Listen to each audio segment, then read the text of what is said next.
Hey everyone, Quick Piece of Art here, and today I'll be talking about color theory. I will try my best to explain it easily instead of just doing, all that other stuff, okay? Now, the first question we have to ask ourselves when it comes to color theory is what is color theory? Basically, color theory is how color interacts with the art piece, how it impacts the art piece, and what emotions you're trying to make the people who see your art feel. So let's start with how it interacts, okay? So when it comes to color, right? When color like spends time together and they interact with one another, what this can do for your art is not only like give it like it basically gives them feeling. Now, I know what you're talking about. What do you mean by feeling?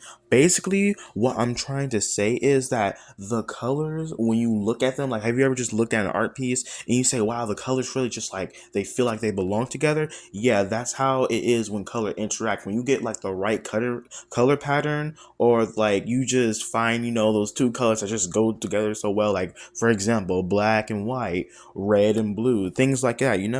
And what this does when people look at your art, or basically when you look at your art, it just gives you that feeling like it's eye-catching, like the colors just go together like peanut butter and jelly. That's why it's so important to to plan out the art piece you're going to do, like what mood, what feelings, what emotions you want to do, so you can have the right colors to go together. Remember, if it doesn't go together like PB&J, then it's probably not a good color interacting. Now, let's get into how color impacts the perception, okay? Okay, so impact when it comes to color, right? So basically, when it comes to impact perception, what you're trying to do with this is like basically the colors make one another stand out. Like for example, let's say for example, you want to show like a glorious night, in the midst of like a dark forest, right?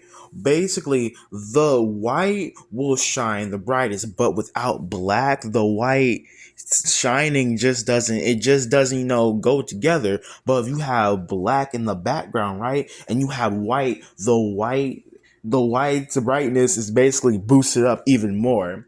The black helps white with things like drawing attention, creating a balance. Black is usually used to make depth in art, to show basically like the 3D of things, to show like something's a little bit further, or inside pause than it looks.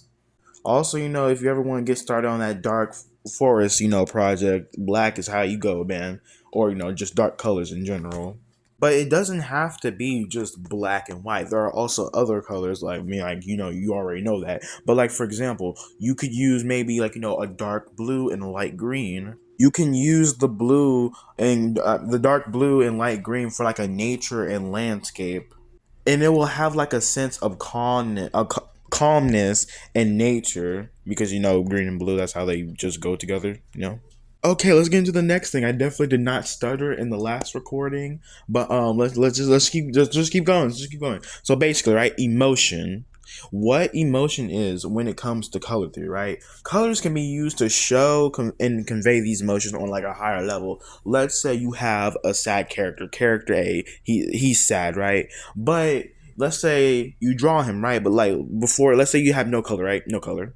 You draw him, right? You see that he looks sad, right? But let's say we add like a dark blue, some beige, brown, a little bit of some sad colors, right? And you can tell that this man, oh my goodness, this man looks depressed. I'm sorry. I'm sorry. I think you're the first OC or character I've ever made that's had depression. I really am sorry. But character A, he's sad, right? He's sad. You don't know what he's sad about, but he's sad by the colors I'm using. The dark, blue is usually used, to represent, sadness, and things like Inside Out, or other movies that have emotions or sad scenes. Or like for example, have you ever just been reading a manga online on manga decks, and like you read a manga that's fully colored, and when you get to those sad or depressing scenes, the colors, are like kind of darker, maybe like they're like a hot dark, or like for example, you don't just have to use blue. You can also use things like pink. I've seen in manga art where a character is sad while I'm reading, right? And instead of using, like using the traditional blue, I saw this one artist use pink. I saw another artist use green, and I could tell they were sad. And the way, like, it just depends how you use the colors to convey these emotions, okay? Now, let's get to character B, the happy character. Now, see, the traditional colors for, like, I guess happiness is usually like yellow, pink, orange. I decided to use like a hot pink and yellow for the background. You can tell the character is just yippee, yippee, yay, yippee. I probably should have made the teeth, white, but I think it's pretty good. You can tell this man was around SpongeBob, and he season one SpongeBob, later season SpongeBob, nah, just trash. Like they messed that character up. But anyway, right? You can just tell that character B is happy. He's glowing with happiness, right? Unlike character A, which I am very sorry. But just look at character B, he's happy. You can tell the colors kind of, give it that a range of emotion. When I was trying to draw character B, I was trying to have it, like you know how they have the color background and the lighter color of that version. I tried doing that, and it didn't end so well. Okay, it didn't end so well. Now, let's get into the next color thing about color theory. Okay, value. Now, basically, right? Value is how intense a color can be, going from the lightest value to the darkest value. It helps with scenes or like story pieces you're trying to tell in your art. Okay, I also screenshot my the color wheel I use, and I also put where value is so you don't get confused like me, because I was confused for like the longest when it came to value, even though it was right in front of my face. But you gotta know where these things are on the color wheel. Let's say you're trying to make a story, right? And instead of just doodly dallying with your colors, right, you want to try and get some value. So let's say you draw a scene where there's a sword and you want to make the sword look important, right? So what you would do, right, is have the background, if I remember right, the further the thing is, I think the darker it is. No, I think it's less darker. Y'all, sorry, y'all. This is like just the first tutorial I've gone, into depth in. But let's just skip that part, right? So basically, what you want to do, if you want to make the story look important, right, have the background be like dark, right? It doesn't have to be pitch black, but just have it be dark. Then you see the rock, right? The rock will still be dark, but it won't be as dark as the background. Let's say it's the stone wall, just imagine stones in the background, right? So then what you would have to do, right? You would have a light, right? That's lighter than everything else, right? Shine on the sword and a little bit on the rock. Then you will put a little bit of that shine on the sword. Then you'll put a few highlights, like something lighter than the shine, just to make it seem like it's even more important, right? The dark background makes the story even look more important, because if you were to draw this in the same, let's say you take the color of the light, right, and you draw this in the same thing, right, you wouldn't really know what's important. The only way you would really know how the sword is more important is because, well, it's a sword in the stone. Like, you don't know where the sword came from, but it's a sword in the stone, and it's light all around. So maybe that's maybe it's from God. Yeah. But the value will, when you draw it, I mean, when you color it, will make people be like, okay, why is there a sword and why is the light shining on the sword? It makes people interested. That's why value is very, very important in art. And not only that, it also helps you with light and shadow, grayscale and stuff like that. Okay, now on to the final one, at least the final thing for this tutorial. And this one, it was the hardest thing. Like, I can't tell y'all how long it took me to understand saturation and desaturation.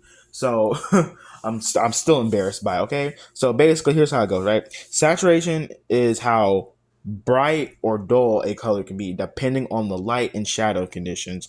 Imagine like strong versus weak or pale versus pure, right? It shows the intensity of the color you use.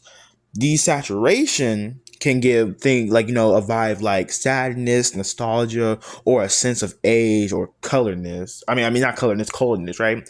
While saturation can give bright happiness, strong determination, or like show a goal, something like to focus on, basically, right? I also marked where saturation is on the color wheel. You can take a picture of that, comment down, I'm the best artist of all time, right up there with Sam does. I'm just playing well. But right? I also drew like a little image to show you, right? Let's say you want to draw, I mean, color someone walking through a forest. It's like about like a scary forest, right? Basically, right? I used the reference. Is hey, it's reference, okay? I used the reference, and basically, right? The background was dark, dark green. The trees that were closer were a little bit dark, and it had a person in there, but I decided to just have the person walking on an overpass. He's a black figure right there, and it appears he has a torch. A torch.